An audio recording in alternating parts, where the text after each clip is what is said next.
Et retour à l'actualité de ce dimanche, le Chinatown parisien est passé dans l'année du coq. La fête a eu lieu dans un triangle au sud du 13e arrondissement de Paris, allant des avenues d'Ivry, de Choisy et le boulevard Masséna.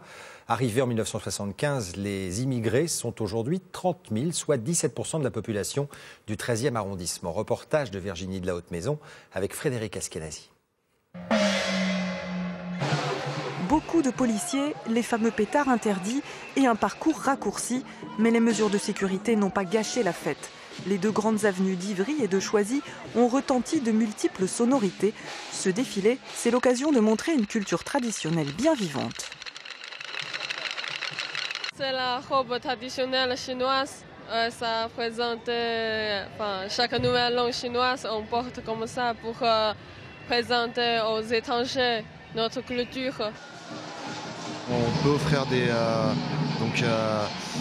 l'argent du coup aux hôtels et ça permet en fait d'exprimer un sentiment de bonheur, de prospérité. C'est du Mulan Chuan, c'est 6 ans de pratique et c'est vraiment un bonheur de pouvoir partager ça et d'être intégré avec les Chinois et cette alliance entre les Occidentaux et les Asiatiques et de pouvoir partager ça, c'est un bonheur, oui. Comme d'habitude, le public était nombreux, beaucoup de familles, des habitants du quartier ou encore des Parisiens, comme ce jeune rappeur qui a écrit une chanson sur le Chinatown du 13e.